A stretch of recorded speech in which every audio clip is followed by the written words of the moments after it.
Assalamualaikum warahmatullahi wabarakatuh. Perkenalkan, kami kelompok 3A dari kelas 1922A titik 31. Kami di sini akan melakukan penalaran pendidikan kewarganegaraan mengenai tema historis konstitusional, sosial politik, dan kultural. Perkenalkan, saya Ridwan Septianto, NIM saya 19241449. Perkenalkan, nama saya Dedik Kurniawan, NIM saya 19242290. Nama saya Muhammad Zidan Pratama dengan NIM 1924 2182. Perkenalkan, nama saya Alfonso Branenggolan, NIM saya 1924 2343.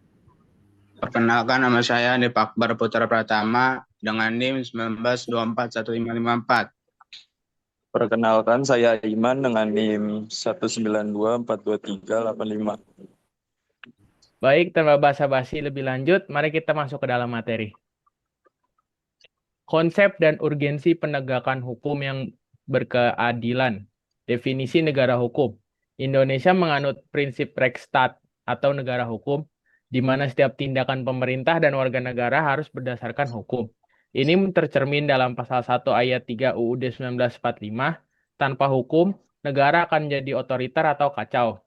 Pentingnya hukum. Thomas Hobbes dalam Leviathan menggambarkan kehidupan tanpa hukum sebagai perang semua melawan semua, atau bellum omnium contra omnes. Hukum diperlukan untuk mengendalikan nafsu manusia dan menciptakan ketertiban. Cicero juga menegaskan ubi societas ubi ius, artinya di mana ada masyarakat, di situ ada hukum. Tujuan pembelajaran. Para mahasiswa kami ajak untuk memahami penegakan hukum melalui pendekatan multidisiplin, melalui historis, perkembangan hukum dari masa kolonial hingga reformasi, sosiologis, dampak hukum pada struktur masyarakat, dan politis, peran politik dalam pembentukan hukum.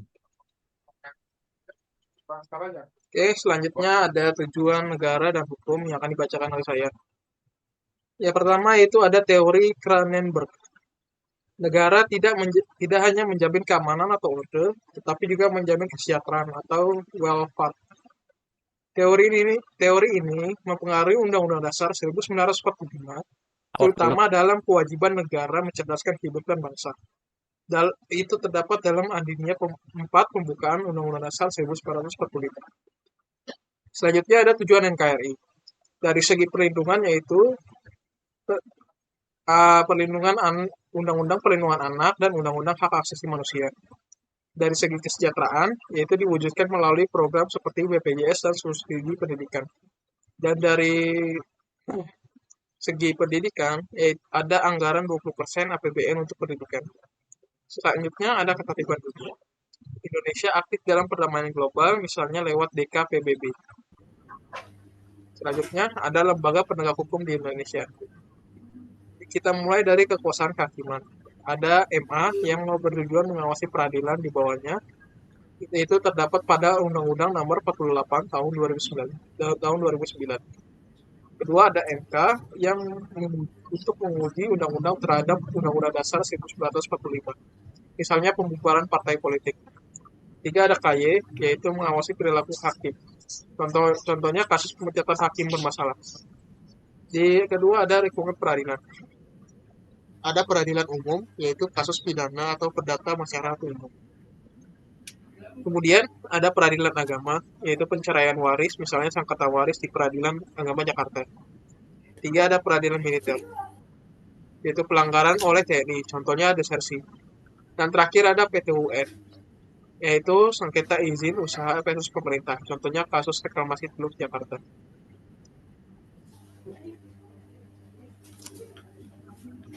Selanjutnya yaitu unsur penegakan hukum.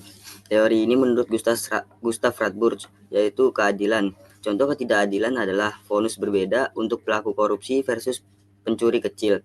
Dampaknya ialah masyarakat menjadi kehilangan kepercayaan atau misalnya protes atas vonis Sambo.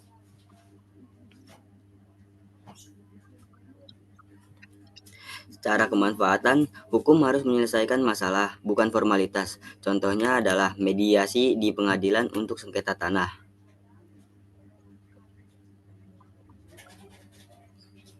Yang terakhir yaitu kepastian hukum. Proses hukum harus jelas dan konsisten. Contohnya, penundaan kasus korupsi yang menyebabkan ketidakpastian.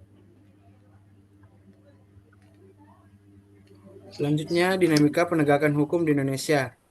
Ada masalah KKN, yaitu data KPK tahun 2023 dengan jumlah 1.200 kasus korupsi dengan kerugian senilai 50 triliun. Contoh, yaitu kasus suap Hakim DMA tahun 2022.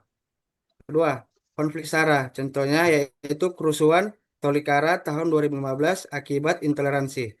Dan ketiga, ketidakadilan, yaitu diskriminasi hukum terhadap kelompok marginal atau misalnya kasus pembelah tanah adat. Selanjutnya, tantangan penegakan hukum. Ada data KPK tahun 2024 dengan tren korupsi sektor infrastruktur meningkat 18% sejak pandemi. Dan kasus terbesar korupsi bendungan dengan senilai 2,3 triliun di Kalimantan. Yang kedua, ada aspek globalisasi. Dampaknya yaitu Indonesia kehilangan investasi dengan nilai 120 triliun dari sumber BKPM tahun 2023. Dan yang ketiga, revolusi hukum, yaitu indeks keterpuasan hukum mencapai 68% dari sumber survei LSI tahun 2024.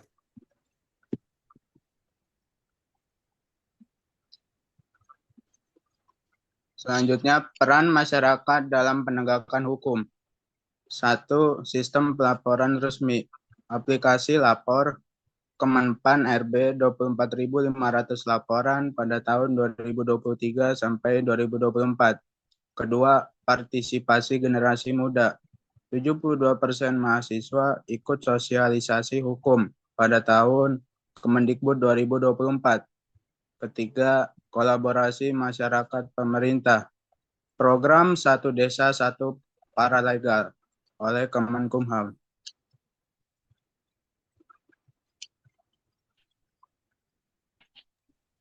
Selanjutnya dilanjutkan oleh saya, fungsi negara dalam penegakan hukum. Anggaran penegakan hukum APBN 2024, Polri 42 triliun, Kejaksaan 18 triliun, Mahkamah Agung 9 triliun. Inovasi kelembagaan, sistem elitigasi memangkas waktu banding dari 2 tahun menjadi 8 bulan. Upaya mewujudkan keadilan. Reformasi KUHP, pengakuan hukum adat, 143 kasus diselesaikan di Papua. Digitalisasi peradilan, aplikasi e-court digunakan di 1.852 pengadilan, 83% coverage.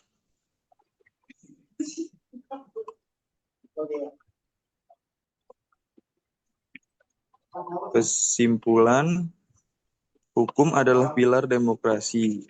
Mostegwer tentang trias politika. Butuh komitmen semua pihak untuk menghilangkan mafia hukum. Baik, sekian penalaran dari kami berenam. Terima kasih atas perhatiannya dan sampai jumpa lagi lain waktu.